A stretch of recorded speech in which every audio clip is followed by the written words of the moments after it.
Розовый путь.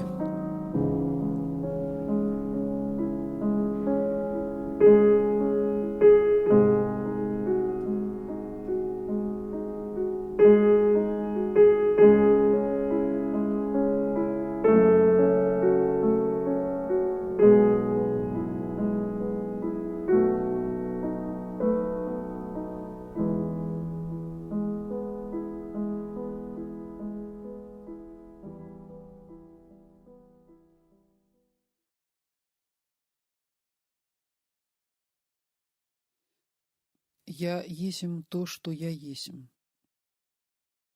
и я говорю изнутри тебя. Не всем удается получить опыт общения с высшей частью самого себя. И в то же время это столь естественный процесс, который вполне доступен большинству из ныне живущих на Земле человеческих индивидуумов.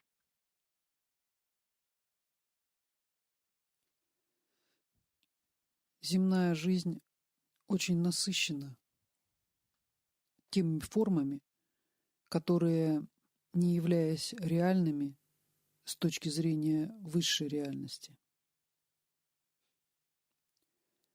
все же слишком занимают внимание людей, отвлекая их от этой реальности.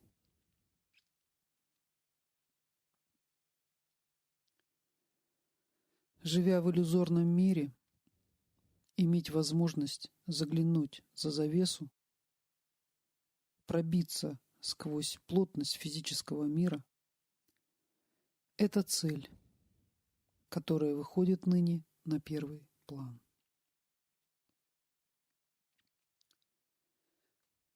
Мы получаем возможность общения между мирами благодаря новой диспенсации. И этим общением может овладеть любой стремящийся искренне, а не понарошку.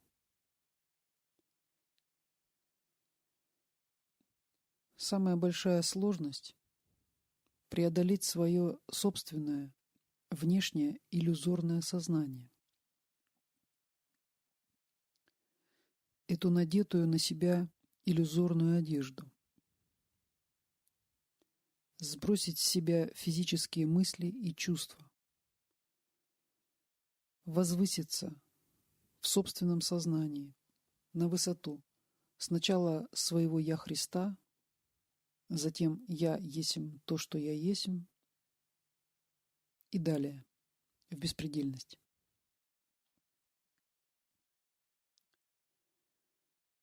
Самый трудный шаг, который будет первым, это принять решение следовать по пути, несмотря ни на что, каждый день. Иллюзия этого мира будет отвлекать от продвижения по этому пути. Каждый шаг со временем может оказаться очень болезненным,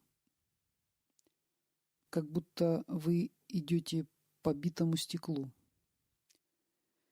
или по тропинке, на которой разбросаны розы.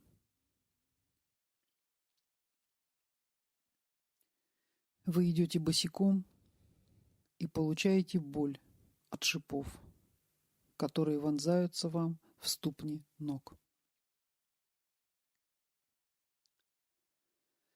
Это болезненный путь. Когда ребенок приходит в этот мир, для него это большой стресс. Он выходит из утробы своей матери в незнакомый мир.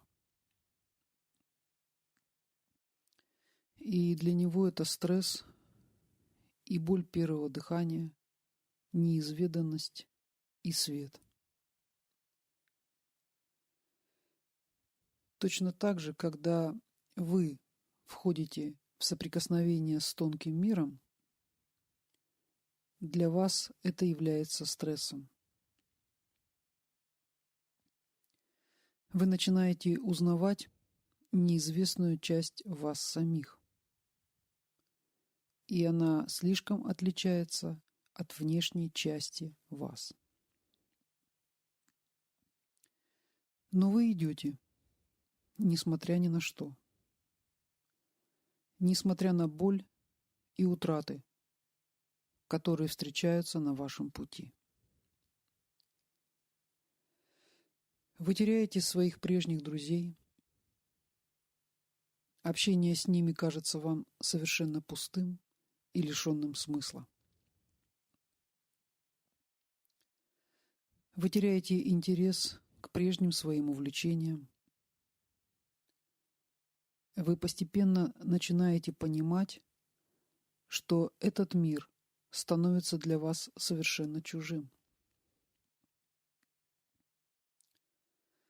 Ваши вибрации настолько отличаются от окружающего мира, что вы как бы выпадаете из него. Но ваше эго не сдается.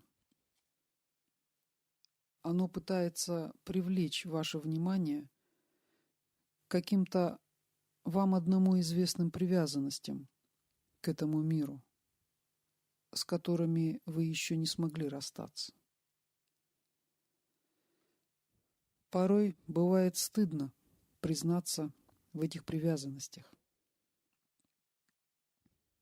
Однако это есть. И это уйдет. Достаточно только более активно проявлять свое желание избавиться от несовершенства. И вы продолжаете свой путь. И шипы от роз все больнее и больнее впиваются вам в ступни ног. Порой боль бывает непереносима, но нет возможности повернуть назад. Это болезненный путь. Человек, который имеет сильное эго, просто не готов к этому пути, и он сворачивает. Он предпочитает получать удовольствие.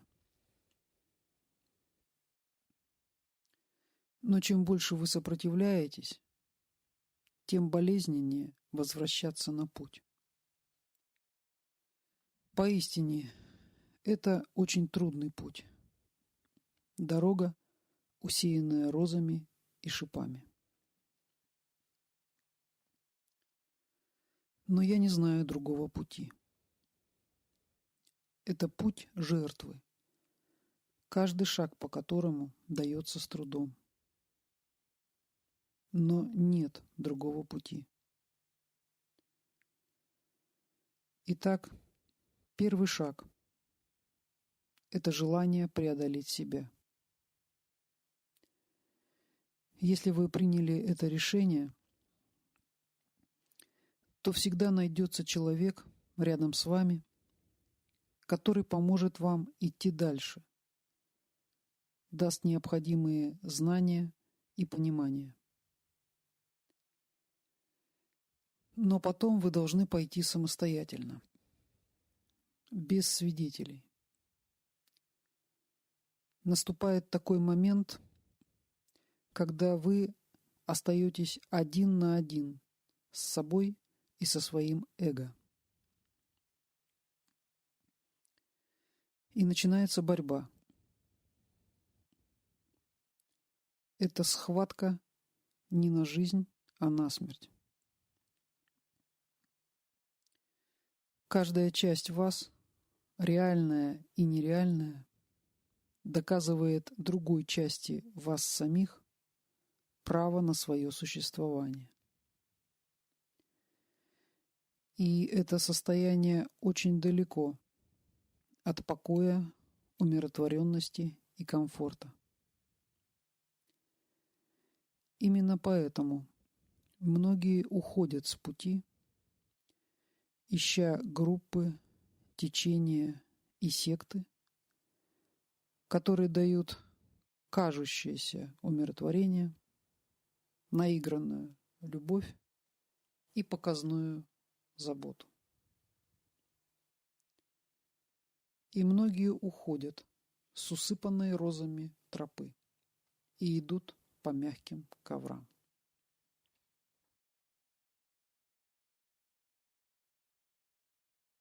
Проходят десятки и сотни воплощений, прежде чем они возвращаются на путь посвящений.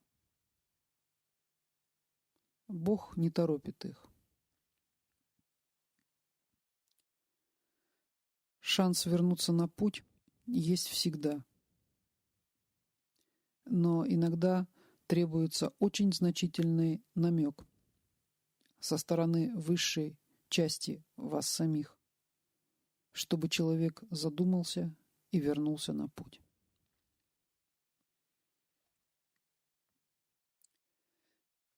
Когда наступает момент вашего сражения с нереальной частью, это действительно подобно битве. Все ваши тела изранены. Вы сами раните себя. Ваша нереальная часть не понимает, что происходит. Вам может казаться, что вы сходите с ума, что вы неизлечимо больны. Это действительно темная ночь духа. Это искушение в пустыне. И это длится долго. Все зависит от степени сопротивления вашего эго. Но когда вы преодолеваете свое эго, сражаете своего стража порога, нереальную часть вас самих, вы становитесь другим человеком.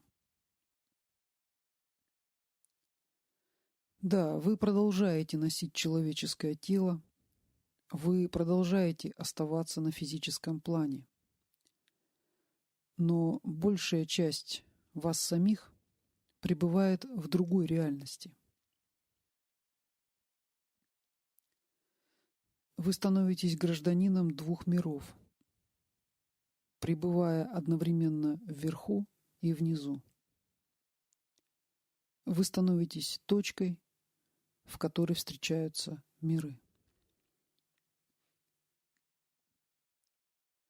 Но на этом ваше продвижение по пути не заканчивается, а только начинается. Потому что вы становитесь осью мира. Сквозь вас, внутри вас, проходит ось, стержень, который поддерживает связь между мирами. Вы становитесь каналом, через который поступает свет в этот темный мир. И, конечно, как любая ось, вы испытываете величайшее напряжение.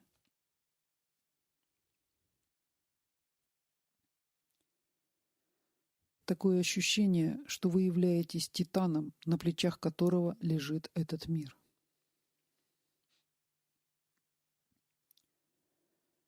Вечное преодоление себя, постоянный отказ от своей нереальной части, все новые и новые посвящения, постоянное напряжение. Только так вы растете. И это то, что хочет от вас Бог. Нет другого пути. И если вы готовы к этому пути посвящений, то вы слишком хорошо поймете, о чем идет речь.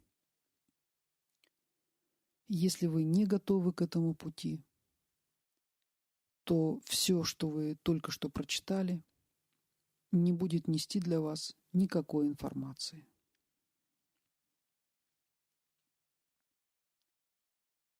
Только кажется, что все люди одинаковы. Каждый находится на своей ступени развития. Просто сейчас наступил такой момент, Когда для большого количества индивидуумов возможность встать на этот путь и начать продвижение по нему становится намного более реальной, чем буквально год назад. Сами энергии, сам космос способствуют этому продвижению.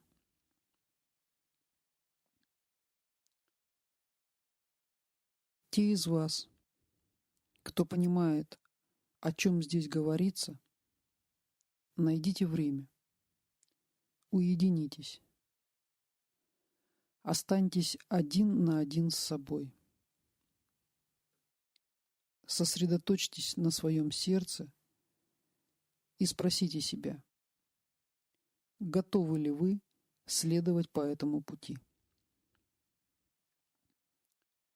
И если сердце подскажет вам, что вы готовы, идите. Но каждый день, вставая утром, и каждый вечер, перед тем, как ложиться спать, вспоминайте о принятом вами решении. И продолжайте идти. Как бы больно ни впивались шипы в ступни ваших ног. И что бы ни происходило с вами во внешнем мире.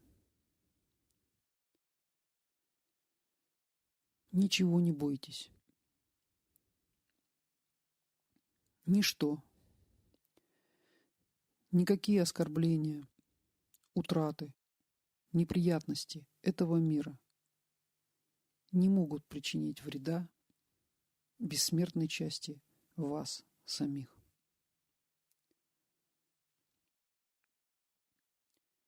Я есмь то, что я есмь. И я всегда с вами на вашем пути.